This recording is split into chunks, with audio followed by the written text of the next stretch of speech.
The fluorescent lights in the supermarket buzzed faintly as Maya clutched a carton of milk, her eyes scanning the discount shelf like she always did after school. Wearing her faded orange t-shirt and a worn leather backpack, she tried not to feel the stares that often followed her around the store. She didn't notice the security guard at first, not until his shadow merged with hers on the linoleum floor. "Miss," the deep voice growled, "what do you think you're doing?" Before she could explain, her wrists were yanked back. The cold metal of handcuffs clamped around them, biting into her skin. Tears welled up instantly, not because of the pain but the humiliation. A crowd had already started to gather. She tried to explain, but her voice cracked, drowning in the murmurs of judgment and disbelief. She wasn't even allowed to call her mother. The store manager just kept shaking his head, muttering about these types of girls always trying something. But what they didn't know was Maya wasn't just a high school girl struggling to make ends meet. She had a secret, one they were all about to regret ignoring. The ride to the station was silent, except for Maya's quiet sobs. The officer in the front didn't even glance back. At just 19 years old, she'd never been in trouble, never even skipped class. But here she was treated like a common thief. At the station, they made her sit on a cold metal bench while they processed her. Her phone buzzed non-stop in her backpack, probably her mum wondering why she hadn't come home. But no one cared. No one listened. They said the store had her on camera. But the footage, when finally reviewed, showed something else entirely. The milk was already in her bag when she walked and bought from another store down the road. They hadn't even bothered to check. They had seen a black girl with a bag and assumed the worst. The officer looked stunned. The manager turned red with embarrassment. The guard who cuffed her didn't say a word. Maya was released without apology. Just a cold statement, "You're free to go." But as she walked home under the fading evening sun, her steps were no longer heavy with shame. They were filled with fire. Because what they didn't know was that Maya had just received her final approval letter that morning, right before she entered the store. It was from a venture fund in Atlanta. Her mobile grocery app, designed to provide fresh food access to low-income neighborhoods, had just secured a multi-million-dollar investment. And the first place she planned to buy. That same supermarket. The next morning, the manager of Price Right Grocery unlocked the doors like he had every day for the past 15 years. Nothing seemed different until a black SUV pulled up and parked directly in front of the store. Out stepped a well-dressed woman in a fitted blazer and heels, holding a slim brown folder in her hand. Her face looked familiar, but it took him a few seconds to realize. It was Maya. Except now her shoulders were squared, her eyes clear. She walked past the entrance she'd been dragged through in cuffs just 24 hours ago. This time, everyone stepped aside. "I'd like to speak to the owner," she said, her voice calm but steady. The manager blinked. "He's not in today. Can I help you with something?" She opened the folder and slid a sheet across the counter. It was a contract. Signed. Sealed. "I am the new owner." The words cut through the air like a blade. For a full 5 seconds, no one moved. Then the manager stuttered, This has to be a mistake. There's no way." "I bought the chain," Maya said flatly. "All of it. My tech startup finalized the deal overnight. I didn't plan to make changes right away, but given what happened yesterday, I've made some decisions." The security guard who'd handcuffed her entered the store just then, laughing about something with a co-worker. He froze when he saw her. Maya turned to him, her eyes like steel. "You're fired." "Teh." Silence. Then murmurs. Employees gathered, confused. Shoppers stared. She looked around slowly, taking in the store, the people, the very space that had humiliated her. She didn't want revenge. She wanted change. And she was going to make it happen. This time, on her terms. By noon, news had already started to spread. Local blogs picked up the story. Young black tech founder buys store that had her arrested. It sounded like a headline from a movie, but it was real. Maya sat in what used to be the manager's office. the same manager who now stood across from her, wringing his hands nervously. I'm so sorry about what happened," he stammered. "We followed protocol. It was never personal." Maya leaned back in the leather chair. It was too big for her, but she didn't shrink into it. "You didn't follow protocol," she said. "You followed a stereotype. You saw a black girl and assumed criminal. That's personal. And he's an ul." He opened his mouth, but nothing came out. "I'm not here to destroy this place," she added. "I'm here to rebuild it, make it safe, fair, for people like me, and that starts today." Her first move. A staff-wide meeting. She introduced herself properly, not just as the new owner, but as someone who understood the community's needs. She talked about expansion, fair pay, diversity in leadership and accountability. The employees listened. Some looked skeptical. Some looked inspired. A few were just confused. But Maya didn't need everyone to believe in her yet. She just needed to be heard. Outside, cameras had begun to gather. News vans were pulling up. Her lawyer whispered, "CNN wants an exclusive." "What do you want me to tell them?"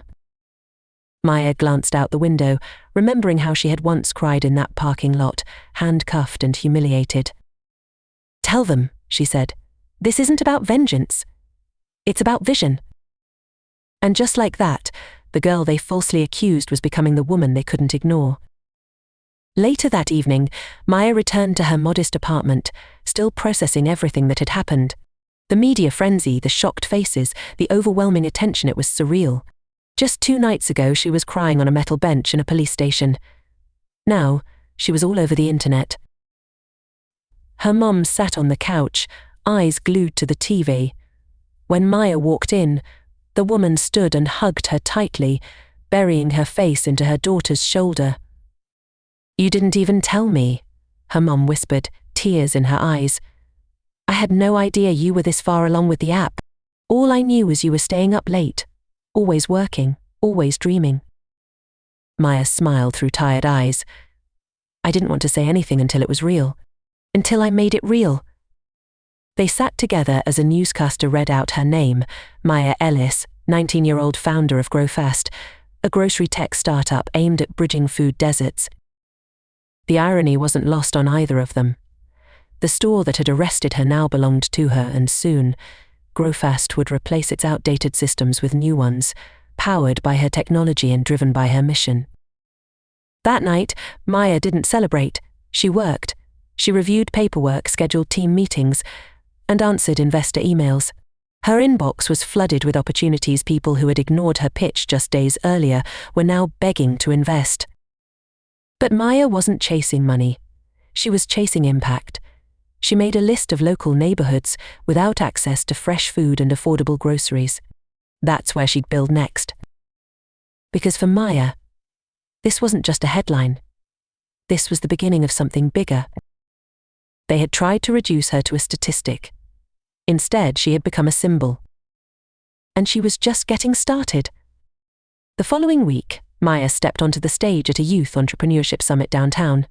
She hadn't planned to speak, but the organizers had reached out, begging her to share her story. The auditorium was packed: young people, media crews, local business owners, all waiting to hear how a teenager went from being handcuffed to becoming the owner of a grocery chain in less than 48 hours. Maya took the mic and paused for a moment. She could feel hundreds of eyes on her, but this time they weren't filled with suspicion. They were filled with hope. "I was arrested for something I didn't do," she began calmly. Not because there was proof, but because of what a why looked like. That moment could have broken me. Instead, it revealed me. A ripple of applause passed through the crowd. "I built my startup in silence. I got rejected more times than I can count." Investors laughed. Some said it was too ambitious. But hunger isn't a luxury problem. And dignity isn't something that should be decided by your zip code or your skin tone. She shared how GrowFast had begun as a college project, a simple app meant to show people where to get affordable food. She talked about coding at night, taking business classes during the day, and skipping meals just to save money. But I never expected my first major acquisition to be the same store that accused me of stealing, she said, smiling faintly. Laughter and claps broke out. Maya's mum sat in the front row, wiping away proud tears. I'm not asking anyone for permission anymore, Maya finished. I'm building spaces where people like me are welcomed, trusted, and respected. And I won't stop until every store, every policy, every assumption gets rewritten. The standing ovation lasted for almost a minute. And in that moment, Maya wasn't just a young entrepreneur, she was a movement. The next morning, Maya's story hit the national news. Her face was on morning shows, her name trending on every platform. But while the world was cheering her rise, behind the scenes, not everyone was celebrating. A formal complaint had been filed by the former store manager, the same man who had stood by during her wrongful arrest. He claimed the sale had been rushed and that he'd been unfairly pushed out. Maya's legal team wasn't surprised. They'd been expecting some resistance. Power didn't shift quietly, especially not when it disrupted years of unspoken bias and unchallenged authority. Still, it stung. She sat in her new office this time at GrowFast headquarters, a sleek downtown space she shared with a small, passionate team of young developers and organizers. She stared at the complaint letter, feeling a familiar pressure building in her chest. Was this how success worked? A spotlight one day and a smear campaign the next. Just then her CTO, Deja, walked in holding 2 cups of tea. You look like you're thinking about burning something, she joked. Maya smiled weakly. The manager's coming for us. Says I'm too young, that this isn't how business should be done. Deja shrugged. He's right about one thing. This isn't how business used to be done. But you're not running an old business. You're building a new future. Maya exhaled slowly. That was the reminder she needed. She wasn't here to be accepted. She was here to shift the standard. She called her legal rep and gave one instruction. Respond formally. Then let him know I'll see him in court if he can afford the time. Maya wasn't going back to being underestimated. Not ever again. While Maya's legal team handled the complaint, she turned her focus back to what mattered most: GrowFast's mission. The buzz from the media attention had given the app a surge of new users, but Maya knew she couldn't just ride a wave of fame. She needed to prove sustainability. She scheduled a visit to Eastwood, a low-income neighborhood where the nearest proper grocery store was over 5 miles away. Families there relied on overpriced corner shops with expired goods and limited options. Maya walked the streets with a local community organizer, listening more than she spoke. Mothers shared how they took 2 buses just to buy fresh vegetables. A retired teacher told her he skipped meals so his grandchildren could eat. She felt the weight of their stories settle into her bones. These were the people she'd built GrowFast for. Not investors, not tech blogs, not headlines. Back at headquarters, she gathered her team. We're launching our first community grocery hub, she announced, right here in Eastwood. No fancy packaging, no frills, just affordable, fresh food powered by our tech. Her team sprang into action. Logistics, vendor partnerships, delivery systems, it was all hands on deck. What Maya envisioned was bold: a fully tech-integrated neighborhood store, operated by locals, offering real food at real prices. And while critics online began whispering that she was doing too much too soon, Maya pressed on. She didn't just want to make noise. She wanted to make history. Because every child who walked into that store would grow up knowing someone who looked like them didn't just survive injustice, she built something better from it. And that, Maya believed, was how real power worked. The grand opening of the Eastwood Community Grocery Hub was scheduled for Saturday, and by Friday afternoon, the entire neighborhood buzzed with anticipation. Flyers covered walls, radio stations talked about it non-stop, and kids ran around telling their parents, "The girl from the news is coming." Maya didn't care about red carpets or ribbon cuttings. She requested one thing: that the first customers be the same people who had helped shape the idea, community members who had spoken up, shared their pain, and trusted her vision. The next morning, the parking lot was filled before the sun rose. A line stretched around the block. News cameras were everywhere, but Maya's attention was on a young boy holding his grandmother's hand. He looked up at the storefront like it was a palace. And in many ways, it was. The doors opened, and people streamed in. The store was clean, well lit, and full of fresh produce, meats, and essentials, all at prices cheaper than anywhere nearby. Everything was run through the GrowFast app, easy for young users but with in-store help for those who weren't tech-savvy. A local woman named Miss Irene, who had lived in Eastwood for over 40 years, stood at the checkout holding fresh tomatoes and rice. She looked at Maya with tears in her eyes. "I never thought I'd live to see someone care enough to build something here," she whispered. "Thank you, baby." Maya hugged her tightly. "This is just the beginning," she said. As the crowd clapped, cameras flashed, and the day rolled on, Maya stood outside the store, watching families walk in and out. She thought back to that cold bench in the police station. What they meant for humiliation had become her foundation. And from that foundation she was building something unshakable. It was a Saturday afternoon when Maya visited the very same grocery store where everything had begun. But this time she wasn't there to fight or inspect or fire anyone. She was there to serve. GrowFast had just launched its first community outreach program, Open Aisles, a weekend initiative offering free groceries to single mothers, pensioners, and low-income families. The line outside wrapped around the block. Maya stood at the entrance in a branded hoodie, handing out reusable grocery bags and smiling warmly at each person who walked in. A little boy tugged at his mother's sleeve and pointed at Maya. "Mum, that's the lady from the TV," he whispered. Maya bent down with a smile. "And what's your name, future CEO?" He giggled shyly. His mom looked at Maya with tears forming in her eyes. "I remember what they did to you. I was there that day. I didn't say anything. I'm sorry." Maya touched her arm gently. "You don't owe me anything. Just promise me you'll never let anyone silence your voice again." Inside the store, the vibe had shifted. Employees were engaged, respectful. A mural of Maya, painted by a local artist, now graced the back wall with bold words beneath it, "From pain to power." Even the staff who had once looked past her now sought her out for advice, ideas, and change. Maya didn't need their approval. But the fact that they saw her now, truly saw her, meant the narrative had changed. Her story wasn't just about proving people wrong anymore. It was about proving what was possible when you refused to be erased.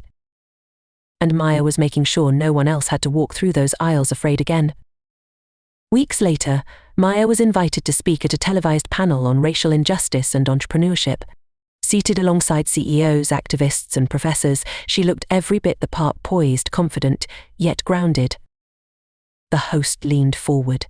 "Maya, you were just 19 when this happened. Did you ever feel afraid? Like the system would swallow you whole?" Maya took a breath, her voice steady. "I wasn't just afraid. I was humiliated. I thought my whole future had crumbled in the middle of that grocery aisle. But I've learned something about power. It often hides behind silence. And when you break that silence, you unlock doors nobody thought you had the right to touch." The room was silent for a beat before thunderous applause filled the air. After the panel, a line formed just to speak to her. One young girl clutched a notebook with the GrowFast logo on it. "Miss Maya," she said softly, "I want to build something too. But people at my school say girls like me don't get far." Maya knelt to her level. "That's what they want you to believe. But let me tell you something, when they underestimate you, that's your advantage. Don't wait to be invited. Build your own table." That night, Maya sat in her office reviewing expansion plans. GrowFast had tripled in reach. A second Eastwood-style hub was underway in another city. But she never lost sight of the girl in the orange shirt, the one they arrested. That girl still walked with her, still reminded her why this mission mattered. Because the moment they put those cuffs on her, they thought they'd broken her. But all they did was set the stage. It was a rainy evening when Maya received the letter. A handwritten envelope slid beneath her office door, no stamp, no return address, just her name on the front in neat cursive. Inside was a short note. Maya, you don't know me, but I was one of the officers who processed you that day. I didn't speak up, and I didn't stop what happened. I've regretted it ever since. I watched your interview last week with my daughter. She's 9. She asked me why they arrested you if you didn't do anything wrong. I had no answer. Thank you for showing her what strength looks like, and thank you for reminding me what it means to be accountable. Jay. Maya read the letter twice, then a third time. Her fingers trembled not out of anger, but because it hit something deeper.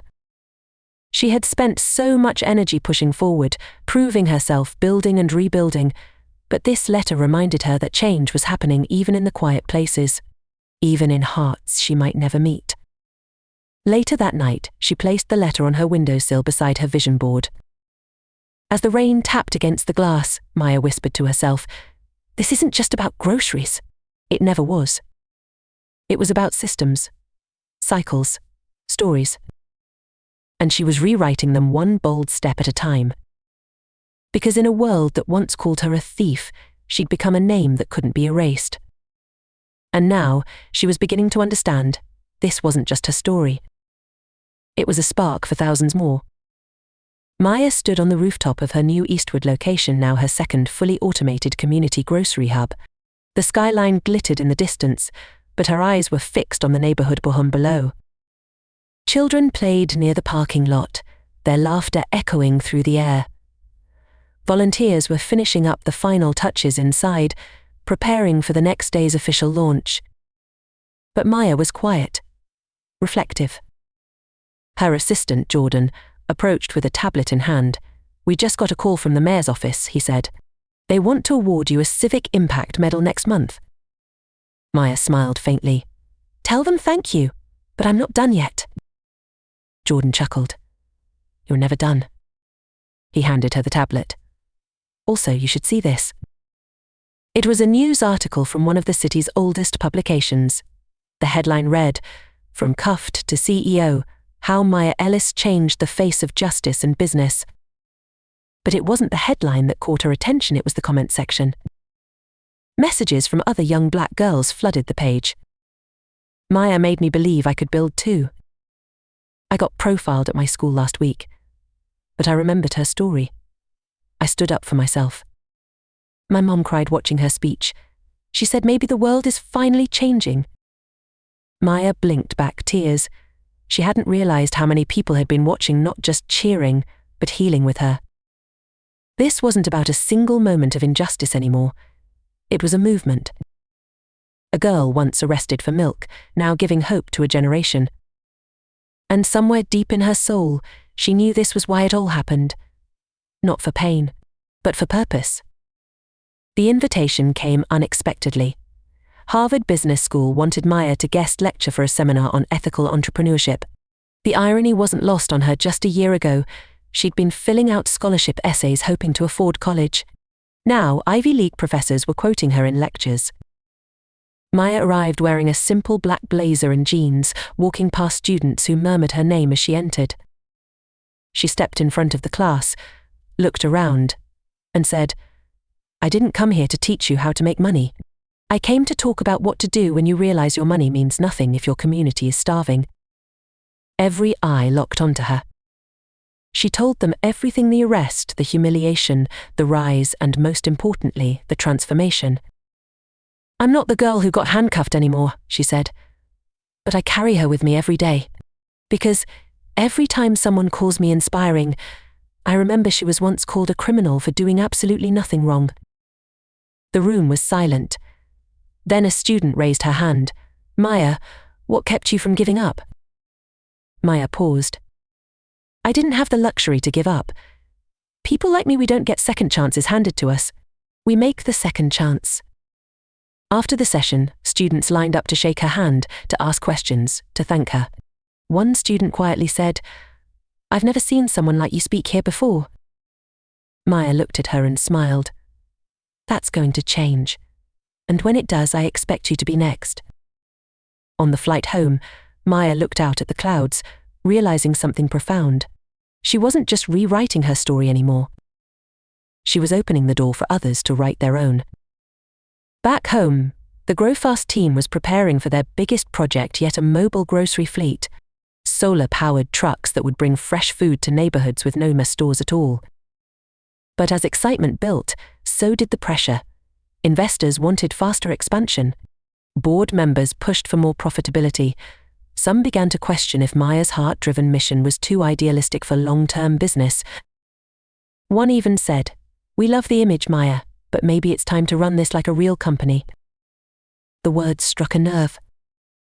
That night, Maya stayed alone in the office, staring at the original sketch of her app, the first idea scribbled in a notebook when she was just 17. She thought about her mum working 2 jobs, about all the nights she had gone to bed hungry and promised herself, "If I ever make it, I'll make sure no one else feels this invisible." The next morning she called an emergency meeting. "I need to remind everyone why we're here," Maya began, standing at the front of the room. "We're not just delivering food, we're delivering dignity. And I won't dilute that for convenience or comfort." The room was tense. A few executives exchanged glances, but most nodded slowly. Her team, the ones who had been with her from day one, stood behind her. She continued, "If anyone feels this mission is too soft, too slow, or too risky, there's the door. No hard feelings, but this company will never put profit over people." No one left. And from that day, Grow Fast shifted its model again, donating 10% of all sales to food scholarships for single parents. It wasn't the most profitable move, but it was the most powerful.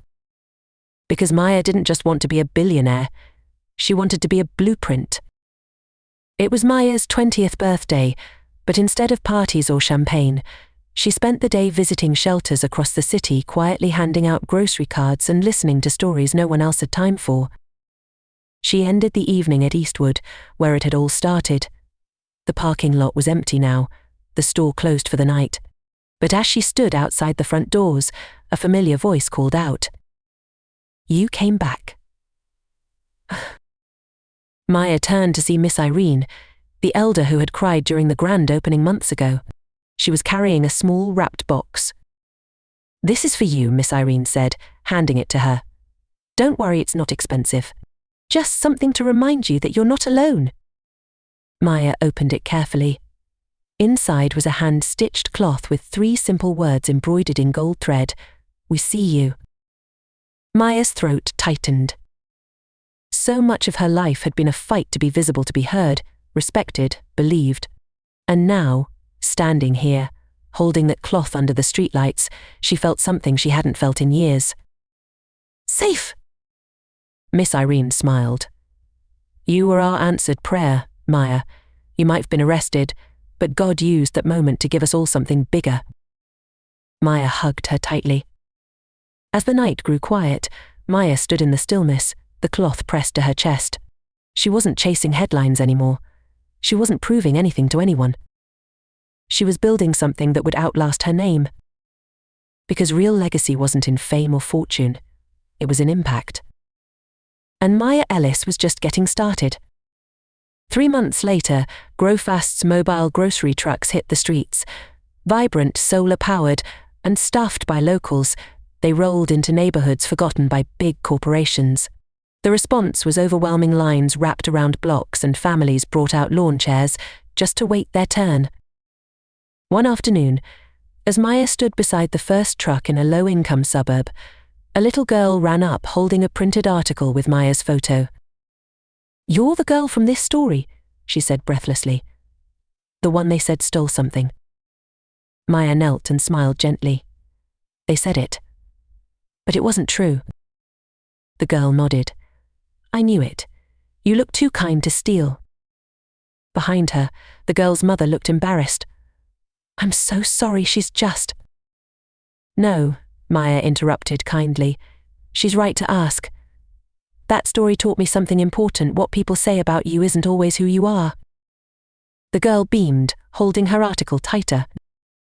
Later that day, Maya sat with her team in the back of the truck, eating jollof rice out of paper containers and going over feedback from the community. They laughed, shared stories, and talked about new ideas. Then her phone buzzed.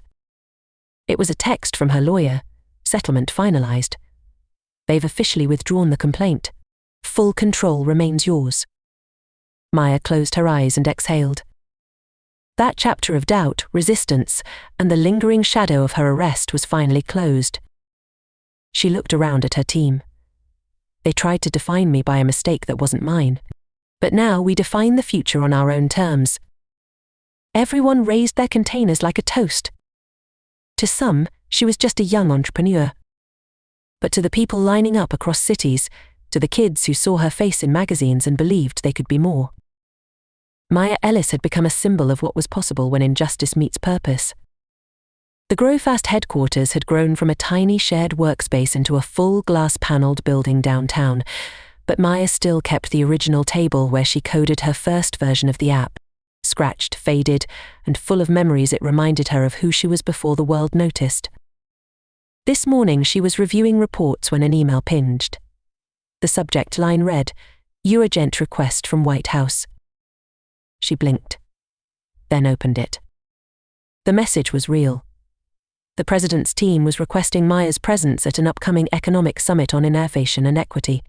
Not as a guest, as a keynote speaker. Her hands froze over the keyboard.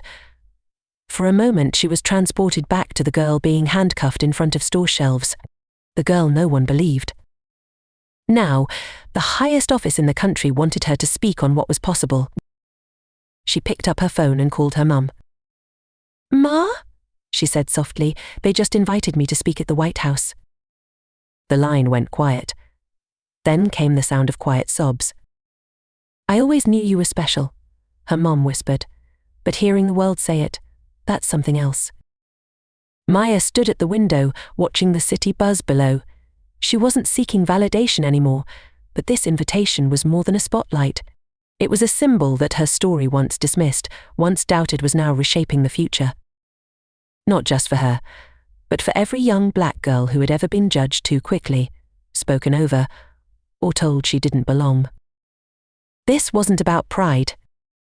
It was about purpose rising to meet destiny. The White House lawn buzzed with cameras and suited officials, but Maya walked through it all with quiet grace. Her speech was scheduled last, right after a lineup of economists, CEOs, and politicians. Most people in the room didn't look like her.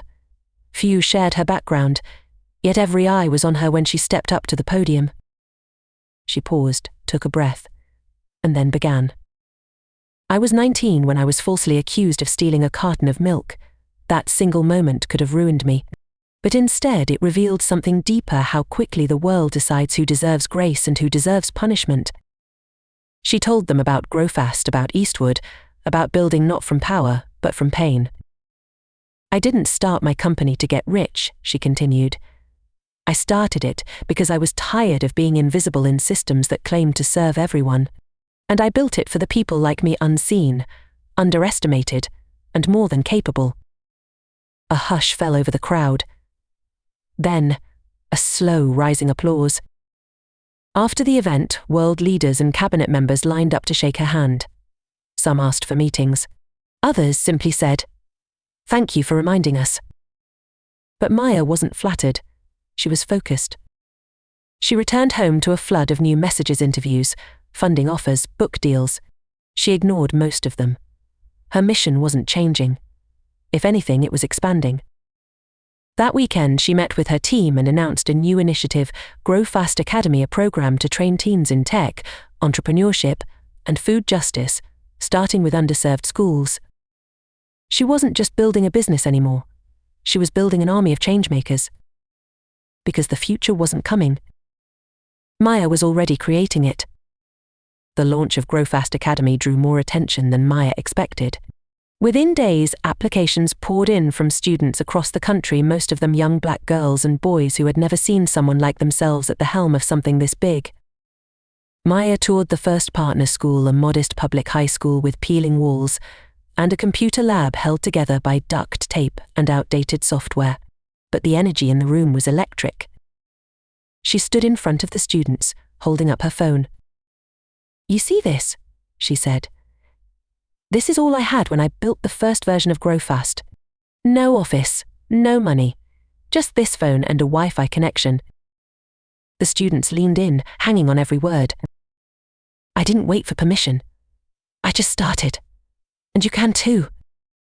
After the session, a teacher pulled her aside.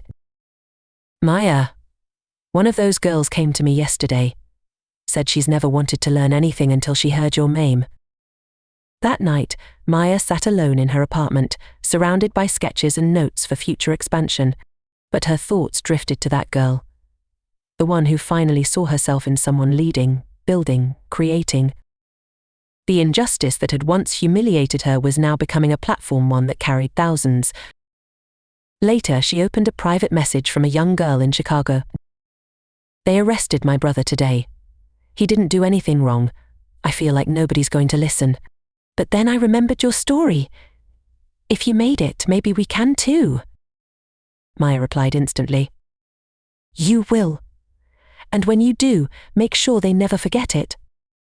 She pressed send, closed her laptop, and whispered aloud, we're not just changing shelves, we're changing generations. One evening, as Maya was leaving a conference in New York, she was approached by a tall man in a grey suit who introduced himself quietly. My name is Anthony Willis, he said. I'm the district attorney for the city where you were arrested. Maya's body stiffened, memories flashing behind her eyes, the cold linoleum floor, the click of the handcuffs, the look of doubt in every pair of eyes that day. I've been following your journey, he continued. And I've also been reviewing our records. The incident from your case was buried, no apology, no accountability. Maya nodded slowly, her expression unreadable. He took a deep breath. I'm reopening an internal investigation. We're instituting new bias training for every law enforcement officer in the county. It's late, but I wanted you to hear it from me. Maya looked him in the eye. You can't undo what happened. But if your actions keep another girl from going through what I did, then I'll accept that as a start. They shook hands. Back in her hotel room, Maya stared out the window overlooking the city lights. The girl they had once tried to label as a thief was now the catalyst for justice reform. Her phone buzzed. It was a text from her mum. I saw the interview. You looked so strong. Your grandma would be proud. Maya smiled, blinking back tears. The transformation was no longer just professional, it was systemic. The world hadn't just started listening to her. It had started changing because of her. The sun was setting over the city skyline when Maya arrived at a private gala held in her honor. She hadn't wanted the attention, but the event had become more than a celebration. It was now a fundraiser for Grow Fast Academy's expansion into 10 new cities. As she stepped onto the stage in a sleek black dress, a hush fell over the crowd. Behind her was a massive screen showing her journey, grainy footage of the grocery store incident, followed by images of the community hubs, the mobile fleets, the young students coding in classrooms bearing her name. Maya gripped the microphone, heart full.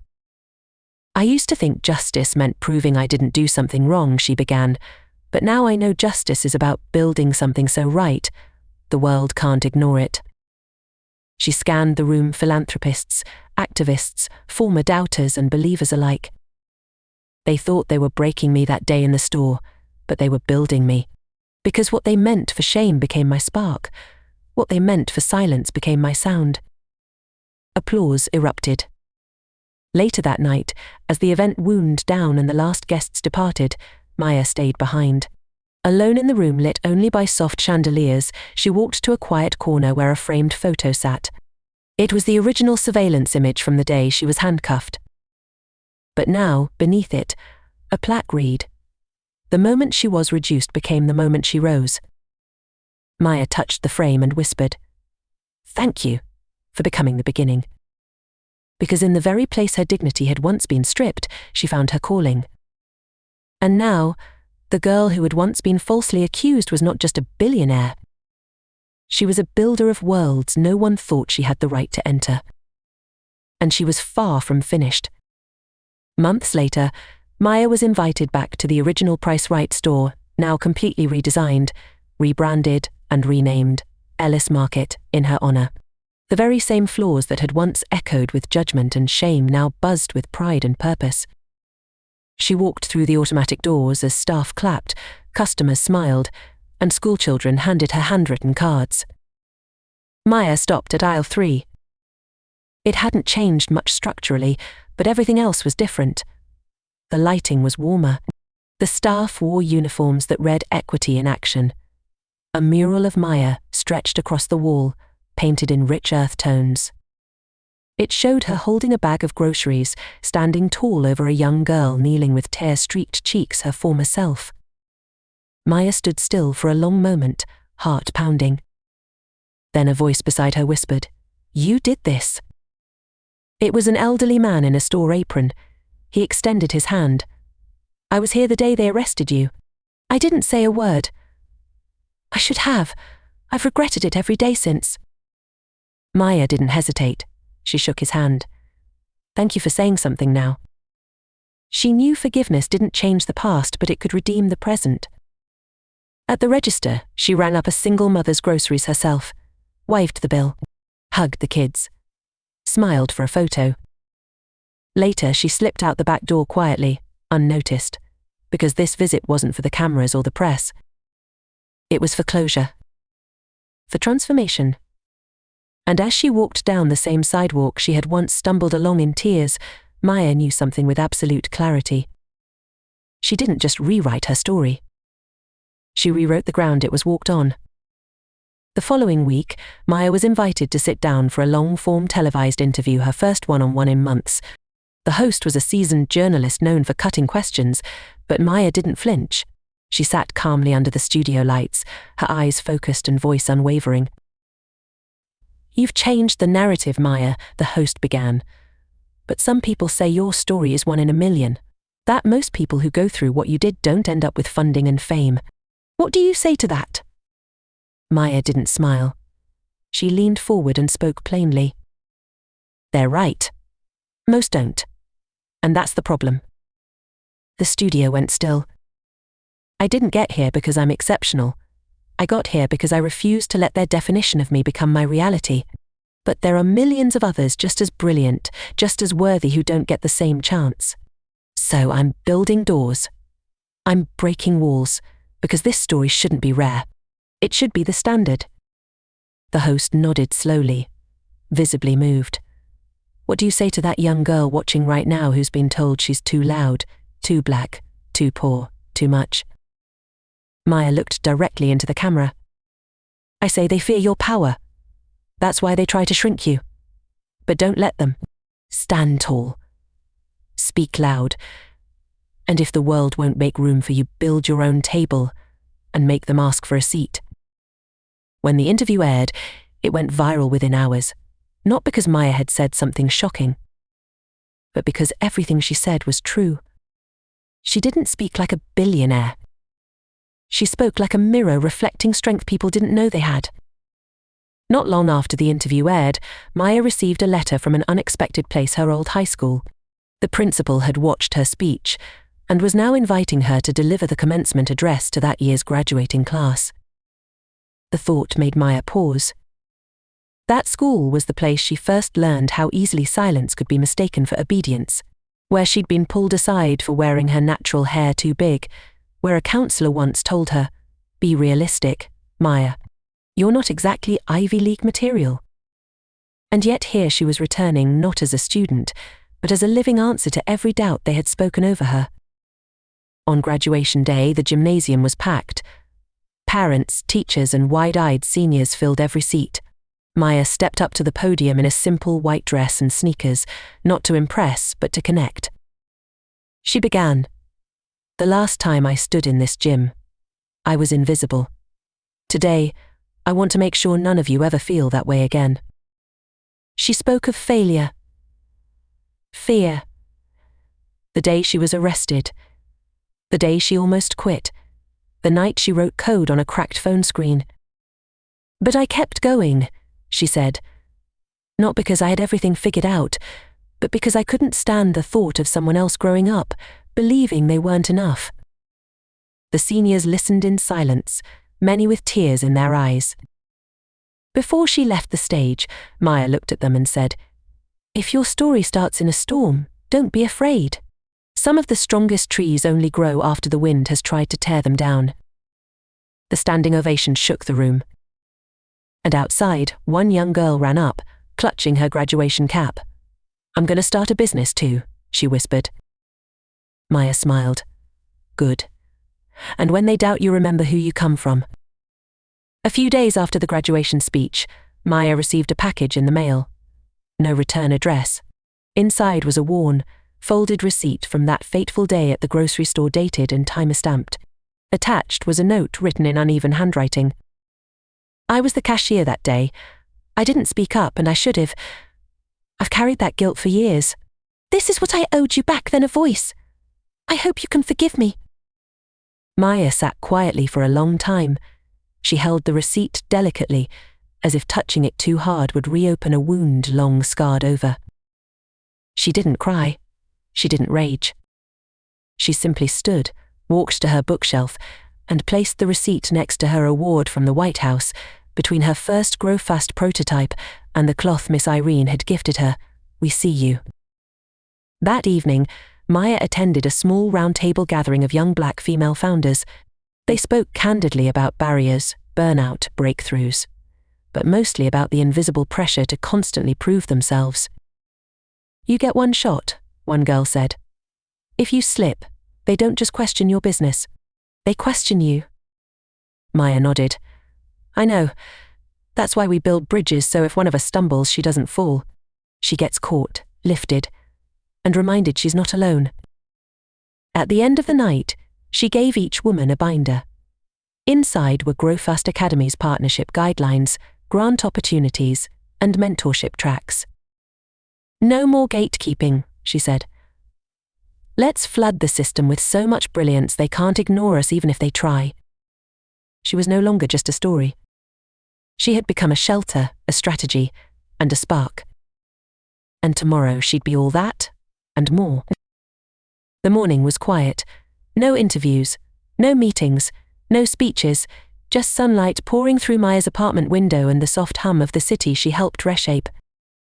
She sat on the balcony with a journal in her lap. The first blank page stared back at her. For once, there was no pitch to write, no business model to refine. Just a question, what now? Her phone buzzed with updates. Grow Fast Academy had just opened its 20th city hub. A student-led team in Detroit had launched a pilot grocery app modeled after hers. A college she'd never even applied to had named a tech lab after her. But Maya wasn't thinking about any of that. She was thinking about the girl in the orange shirt, the one who had stood shaking in aisle 3 with cuffs around her wrists, wondering if her life had just ended. "Now," she wrote, "you survived, you transformed, you led, and you never stopped loving the very people who once looked away." Her mom called later that day, asking if she wanted to come over for dinner. Maya said yes. And as she walked the familiar street toward her childhood home, a group of young girls on bicycles passed her. One stopped, turned around and asked, "Are you Maya Ellis?" She smiled. "I am." The girl lit up. "My teacher said you changed the world." Maya crouched to her level. "No, sweetheart, we are changing it together." She stood, waved goodbye, and continued walking, her steps calm, her spirit full. Because Maya Ellis was no longer just the girl who had been falsely accused. She was the woman who turned pain into purpose, silence into systems, and injustice into impact. And though this chapter had ended, her legacy was only beginning. If this story moved you, please subscribe for more powerful, emotional tales just like this one. Your support helps us keep sharing voices that matter.